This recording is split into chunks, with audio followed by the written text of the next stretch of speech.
watching us in New York, you can say hello. If you're watching us out here in the West, you can say howdy. If you're watching us in Tokyo, Japan, you say ohayou gozaimasu.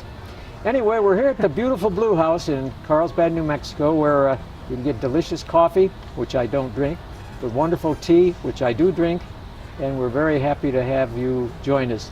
And we have a very lovely lady with us today, Miss Carrie Griffin. Mrs. Carrie Griffin.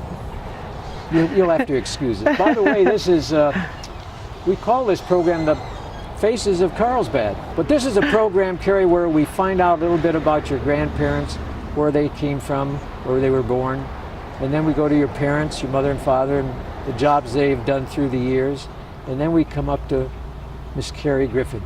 Okay. And we find out what Carrie's doing today and what she does in her resting period time. So that's what it is. So tell us a little bit about, oh, by the way, do you drink coffee and like coffee? I do. Oh, well, you came to the right place, the Blue House. You can't miss out on that. That's right. I'm just a tea drinker. And it's kind of funny.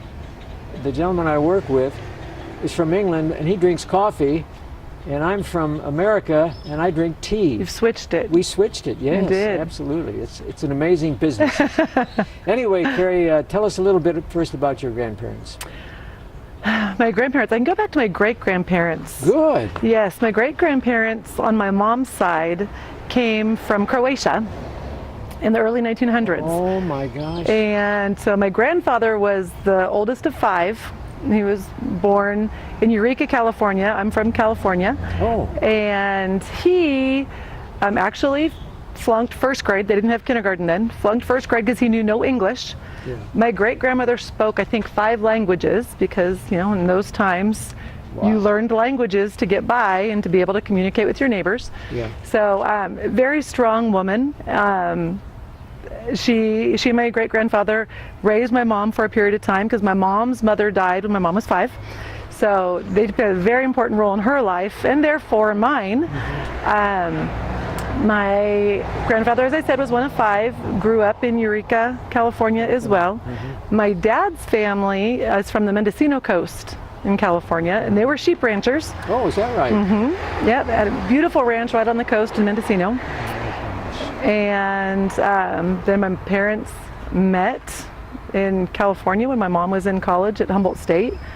And Dad went into the Army, and Mom still stuck around, and they got married and had me. And I was born and raised in California, lived there until I went to college in the Bay Area, in St. Mary's in the Bay Area in California. Yeah. And then lived in Sacramento and met my husband and moved here.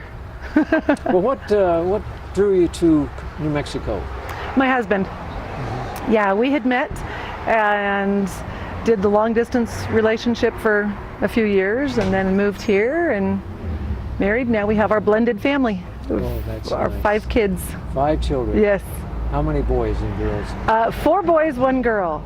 So I have 2 boys, then he has 2 boys, and then the youngest is a girl. So anybody who ever tries to date her is in a lot of trouble. Boy, I would say so. And how old is she, by the way? She's 6. She's going into 1st grade. Oh, yeah. Okay. Yes. That's interesting. Yes. Yes. So anyway, you moved from California to New Mexico, and your husband found it nice out here. That's why you moved. He's from here. Oh, he's from here. Yep. He's born and raised here. So he's graduated from Carlsbad High, and yeah. Oh. Yeah. He's been here the whole time. So yeah. Well, that's fascinating because you hear about a lot of people who come out from other states for different reasons to New Mexico, as I did. But that was many, many years ago, back in 1957. Oh, wow. I got here in 57 and fell in love with it right away, except when I told a number of people this, that when I got off the air-conditioned train all the way from my home state of Ohio, the temperature here was 106 degrees, and I thought, oh my gosh, did I pick the wrong place? Right. But I didn't. Yeah. Fell in love with it. It wasn't that difficult temperature-wise for me because I moved from Sacramento, and Sacramento is in the middle of the Central Valley, and we get the 110 degrees there. It cools off more in the evenings there than it does here, but yeah, it was hot. It didn't get as cold. We never had snow. Well, we'd get snow once every 5 years, just a little sprinkling. So that hasn't been that much of an adjustment. Well, the cooling element out there is the Pacific Ocean. Exactly. I'm sure. Yep, the Delta breezes. We've got the Pecos River, but it doesn't cool us out too much. And we have the wind, but yeah. Oh, yes. That's probably been the hardest thing to get used to, is the wind.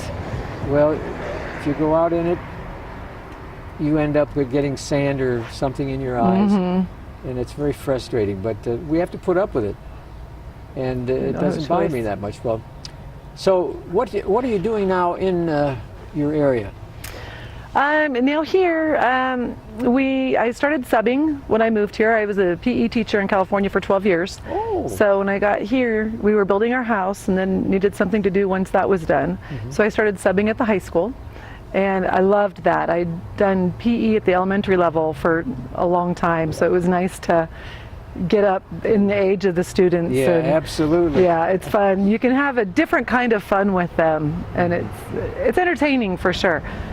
Entertaining, so I enjoyed that. Teaching business for quite a long time? Yes. Yeah, I started teaching preschool when my children were in preschool, and then the elementary school level for PE. So yeah.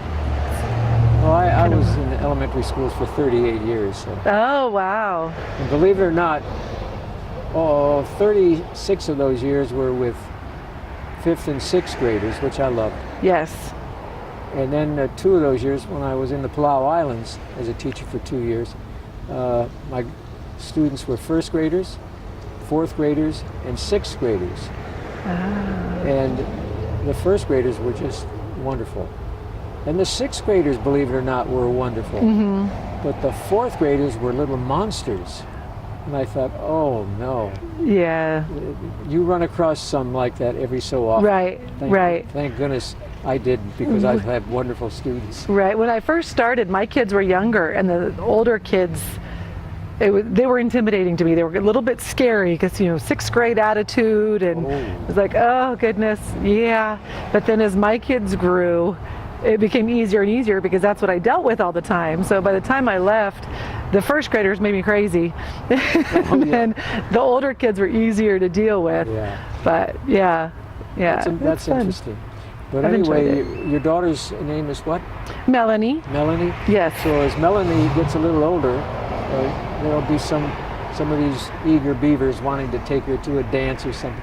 And they'll have to face these 4 brothers standing in behind her. And they'll just give that guy the evil look, right? Yep. And he better behave himself, or else. Right. Oh, I think that's funny. It's definitely going to be interesting. There's a big gap because this is my husband's our 2nd time around. So my 2, I've got a 20-year-old and a 22-year-old. Oh, I see. And then we've got a 6-year-old Melanie, and then a 10-year-old boy and a 13-year-old boy. So, but they're all very protective of each other still. So it's definitely going to be entertaining when that happens. What do you do to entertain yourself? What are some of the things you enjoy relaxing with? Well, our house is on 4 acres. So when I moved here, I grew up in a very rural area with property. We had horses and pigs and chickens. In kindergarten, we'd have a field trip to my house. So when I moved here, that was one of the things I definitely wanted to revisit. So we've got chickens. I have 27 chickens now. Oh my goodness. And I just started with rabbits, so we have rabbits as well. And that keeps me busy. It's fun and just entertaining. I've got an abundance of eggs. I don't know what to do with all of my eggs because we can't possibly eat them all. And we've started golfing, which is sometimes that is a relaxant. Most of the time it's not. My temperament has to adjust to the golf temperament a little bit, I think. We enjoy camping. We both enjoy hunting. We like being outside and active and doing things and doing improvements. I can go along with most of those things that you mentioned. But not hunting. I'm a vegetarian and I don't kill animals. That bothers me. But you mentioned rabbits. Yes. Those are cute little things, aren't they? They are. They're so very sweet. Cute. Yep. And you talked about golf, and I saw a cartoon recently in which the guy goes up to his buddy and he says, my golf is improving. I'm down to 6. And he says, you're 6 under par? And he said, no, I only lose 6 balls now. So, That's pretty much how it goes for me. is that right? Yes, it does. My husband and I started it thinking it'd be this fun thing to do together, and we've realized that it's better if we do it with friends. Oh dear, is he a pretty good golfer? No, not really, but it's just that, when I'm golfing with people who are not him, if I get frustrated, I don't get as frustrated because I'm with other people. Yeah. He doesn't get as frustrated. Yeah. Well, that's interesting. And then after our game we come together and it's great. Oh my gosh. So what do you do in the evening to relax? Our evenings relaxing? Our evenings aren't that relaxing. We've got 3 younger kids running around to sports and all that, so we usually have baseball games to go to. If it's football season, we have football games to go to. Oh. Other than that, we've been golfing on Wednesdays, so after golf we'll have dinner at the club with friends, and we have a really tight group of friends that are fantastic. I lucked out moving here with my husband's group of friends because they're fantastic, their wives are fantastic. That's nice. It just, it's kind of a built-in That's little nice. unit. So we don't have a ton of relaxing time in the evenings. It's just busy. Do either busy of you kids. like to read a little bit? I love to read, and that's always been kind of my bedtime ritual, is just to read for, even if it's 5 minutes, sometimes it's a page, sometimes it's 20 pages, depending on the day. And that's even dwindled a little bit, because if we're sitting down to watch a little bit of TV, I end up falling asleep watching TV, because the days are full. A lot going on. You don't have any time to There's just relax and do something that you would find fascinating, because you're doing so many things right now that Right. one more thing on your back and you've Right, got it. right. And on the weekends especially, I mean, we really enjoy camping, so to take the camper up, we do bow shoots, we do archery shoots, so that's a lot of fun. And it's relaxing as well, just because, we're up out of the mess. There's no cell service, so our phones aren't, going all the time. So that is probably one of our most relaxing things to do, just to be able to get away and unplug from everyday life for a You while. shoot a bow and arrow at a target? Yes, yes. Who is the better shot? Oh, my husband by far. Yes, he's a very good shot, whether it's with a rifle or a bow. He's very talented marksman. Yeah, but I'm doing better. He got me a new bow for Christmas, and I actually took first place at our last bow tournament. There was only 6 women in the tournament. Well, that's But fascinating. No, that's great. yeah, and the kids are really good. We shoot with the kids as well, and both boys have done very well at shoots. One of them's won a bow at one of the shoots, so it's fun. Where do they have the shoots? Where do they hold these shoots mostly? The last one that we were at was up at a Clovis. It was a Clovis and Portales bow hunters, bow shooters club. The same weekend there was one here in Hobbs. They've got, there's one Father's Day weekend. It's up in Weed. So we get to get away. Yeah, up in the mountains. Yep, take our campers, get up. It's a little bit cooler. It's very enjoyable. Well, when you do go hunting and you do away with a certain animal, do you ever stand and look at the animal and say, why did I do this?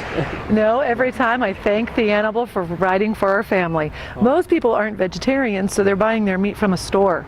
And you don't know what it is, and it's just, feedlots or whatever. That's a very good point. I think that in a lot of ways we're doing it better, because I can't tell you the last time I bought meat at the grocery store, because between my husband and our oldest son, our middle oldest son and myself, we've got meat in the freezer to provide for the family. That's basically Yes. good, because And organic. You can't get any more organic. Yeah, absolutely. Right.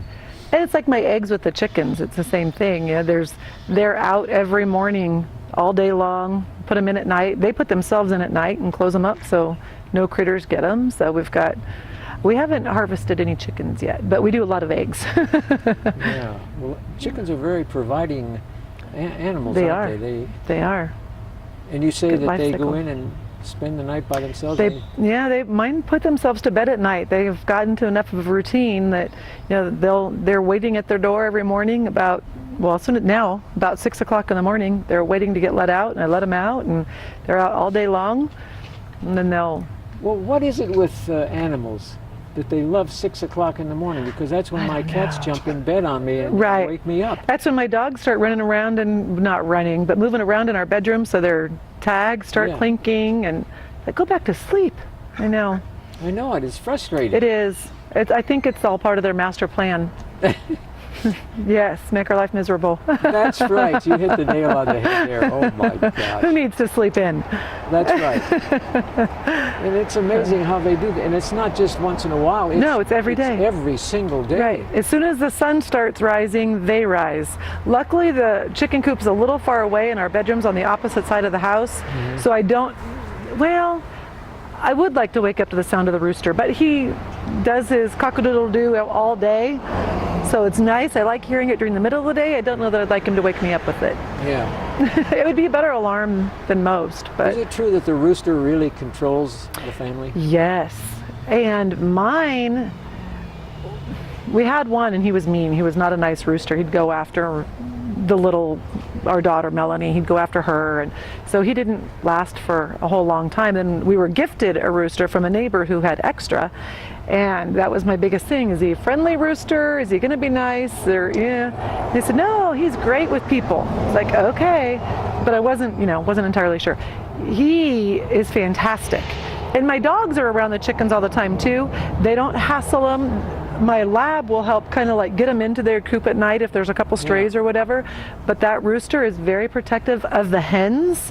If you go into the chicken coop and he's not sure you should be there, he's going to stand right outside, and he doesn't do anything. He just has this kind of like a rumbly little noise that he makes, letting you know that he's there and you better watch it. So yeah, but he's great with the hens. And they were without a rooster for a couple months, so I wasn't sure how that was going to go. One of the hens picked on him quite a bit when it first got there, but he settled in and now he runs the roost. He basically thinks that she's a good-looking hen, and I'll just put up with it. Exactly. Yeah. These animals are really intelligent. I was fascinated with the chickens, but now we ought to talk a little bit about the business. Okay. I heard that it's a company that was started how many years ago?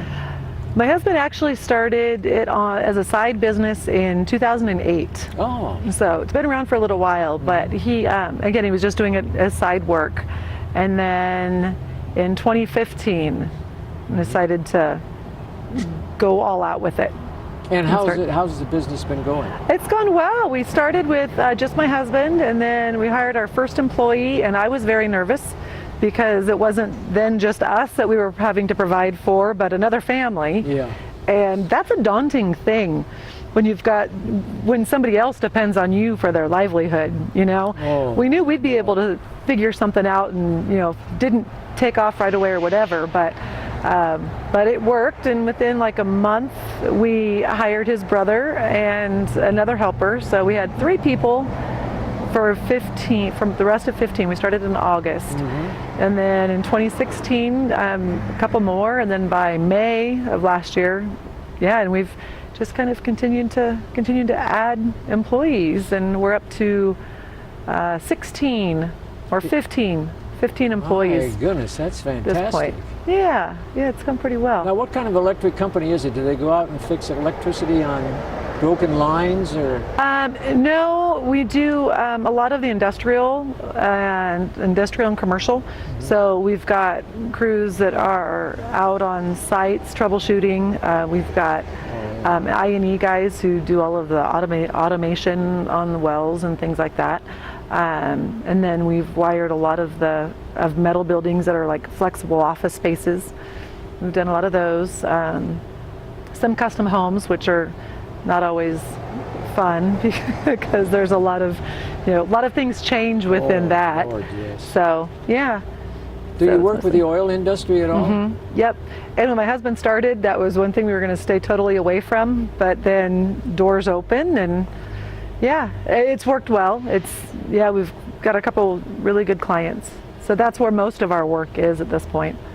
He must be a pretty good person to get along with people to bring them into this business. Yeah, well, we have done some really neat things, I think, within the culture of the company. We started when we were small.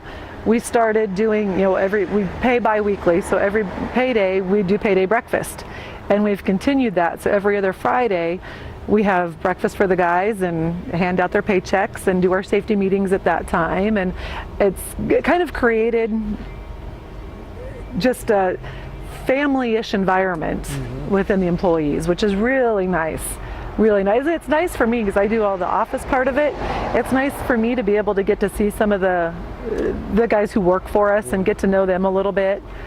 And Are they allowed to bring their wives? They don't do it for breakfast. Oh, I no, see. No, they don't come for breakfast. But we do have a big Christmas party this year and spouses, and so it's been neat just that's to interesting. watch it grow and get to know better the people that work for us and the types of people that they are. That's interesting. That's been nice. Yeah. And do you think the sons will follow in Dad's footsteps? I don't know. That's an interesting question. My younger son, Ryan, who's at Arizona State, he actually worked for us all last summer and over break, and that was his college money for the year, was working for us. He's a pilot, so he won't be following the business. My oldest worked for us for a couple weeks, and he's not going to want to do that either. With the younger two, of course, the 13-year-old, he's an athlete, so he still wants to be a professional baseball player. Jacob, the younger one, that's Jarrett. Jacob wants to be an automotive designer. So there could be some electrical components to that, but for a 10-year-old to want to be an automotive designer is pretty impressive as well. That's very impressive, if you ask me. Yeah, something different. Yeah, and the one who wants to be a baseball player. Yep. They've got their goals set for them. They do. I'm fascinated with the one that you mentioned who was a pilot. Yes. When did he get started on that? He wanted to be a pilot since he was 3 years old. I actually sewed him a little flight suit for his Halloween costume. Arizona State is one of the four-year colleges that still has a big, college atmosphere with football teams and all of that. Oh, yeah. That also has a flight program. They have a major called professional flight. So Ryan started doing that, and he had a couple flight lessons prior to that. But flight lessons are expensive, so he started on this path at Arizona State. He has since changed his major to airport management, but right now he's in Houston and has an internship with United Airlines, and he has all of his ratings, so now he just needs to build up his hours to be able to fly for one of the major airlines. Wow. But last weekend he and his girlfriend flew to Santiago, Chile for the day, 10-hour flight. So he gets to have all kinds of wonderful experiences this summer, and she gets to travel with him, so that's a neat experience for the two of them. This plane, one that he rented? No, he didn't actually fly on this plane to Santiago. He flew on United. Oh, United. But with the internship, he's getting to learn the ins and outs of the company, of airport management, which is what he's changed his major to, just so, in case, God forbid, anything ever happens with flying, he's got something to fly back on. No, that's a better term, actually. Yeah. So he's one of the few kids that I've ever known who, from such a young age, knew exactly what they wanted to do and followed through with it. Yeah. So you've had a very interesting life as you were growing up. You had a very interesting life when you met your husband and your children and the animals. And it seems to me that you don't ever slow down. You're so busy all the time, and all those beautiful things are passing you by. Yeah. But you're not missing any of them. You're grabbing hold. You know what? That's a good point. Yeah. Because sometimes it feels like there's no time to slow down. But then you're right. Just there are moments, and those are the things I think you just have to gravitate to and grasp. Yeah. Are those moments where you can just, like that breeze right now that's just kind of coming through. Yeah. It's like, and that can just kind of settle your day and kind of make you take a little breath. And in New Mexico, the folks who are watching this on Channel 23, they'll sit back in their chair and they don't know if this is the month of June or September or November, and we might be even getting ready for Christmas. They don't know. Right. Because that's the kind of weather we have out Exactly. here. That's what my husband said the other day. Look at the sky, it's beautiful. He said, well, if It's a good thing you like it. If you don't, just wait an hour, it'll change. Oh, absolutely. Well, Carrie, I want to tell you that I've really enjoyed this conversation because I've learned a lot about chickens and eggs and golf. Oh boy, as a golfer, I'm the guy who would lose six of them. Me too. No par for me. Yep, no. But the one thing that I found out that you like coffee. I do like coffee. And you love the Brew House coffee. Yes. And I understand they have good English tea too, so that'll make my boss happy. There you go. He knows that I like English tea. So I want to Yes. thank you for being our Thank guest you. today. And Thank you very much. it's been a real pleasure. You're a Yes, it terrific has. lady. Thank you. And ladies and you. gentlemen, on behalf of Channel 23, I want to say it's been a pleasure interviewing Carrie, and it's been a pleasure being with all of you. And to all of you, I want to wish you a good day, a good week, a good year. Sounds like I'm talking about a tire company. Goodbye and good luck. We could shake hands.